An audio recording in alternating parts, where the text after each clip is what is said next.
We usually tell human history as a ledger of additions.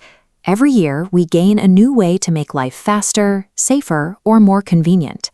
We engineered machines capable of erasing massive physical distances, turning weeks of dangerous travel into a few hours in the sky. We discovered antibiotics, turning once fatal infections into manageable medical events, and removing a primary source of historical fear. We meticulously track every single one of these new inventions, but we almost never track what quietly disappears in the process. The casualties of progress aren't usually physical objects or extinct species. They are lived human experiences.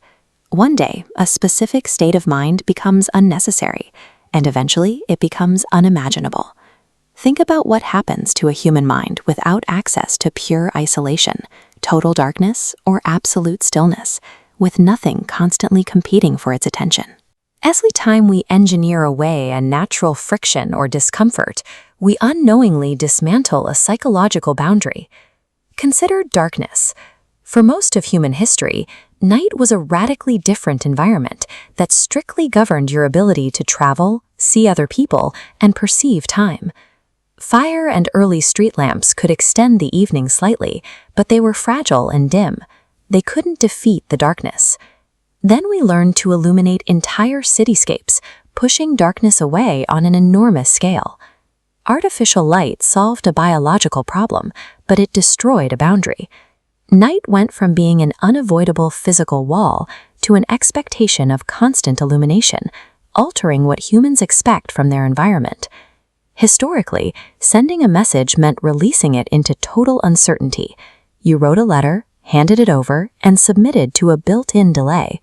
Because there was no typing indicator or read receipt, the mind was forced to tolerate uncertainty.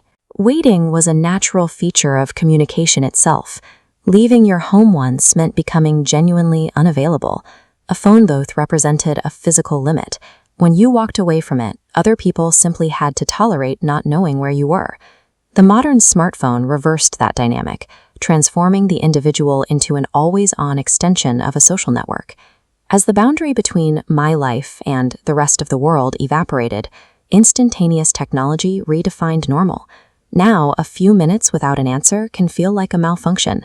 You can see a similar shift in how we navigate. Before algorithmic routing, understanding your environment was an active skill that required internalizing the physical landscape. The friction of getting lost forced people to pay deep attention to landmarks. In this way, vulnerability acted as a teacher, making a place familiar through the effort of finding it. Today, we have the freedom to escape any moment of understimulation. The instant a journey becomes boring, we can consume something to bypass the discomfort. By removing the friction of getting lost and being bored, we lose the environments that once trained the mind to sit with uncertainty and let thoughts wander without a target. To be clear, the past was not a utopia. It was defined by disease, exhausting labor, and brutal dangers that technology has rightfully conquered. We shouldn't romanticize suffering, but a human experience can still hold immense psychological value, even if it is deeply unpleasant. Freedom from an unpleasant experience is not freedom from its consequences. When we remove a difficult task, we also remove the environment that fostered our attention and patience. Humans are shaped by the environments that surround them. When we dissolve these boundaries, we rewrite our expectations for what life should be. The next time a new convenience is introduced, we have to ask a harder question. Not just what it gives us, but what human experience it renders impossible. Civilization builds the future by quietly editing the human experience, removing one difficulty at a time until we forget what it felt like to live without the shortcut.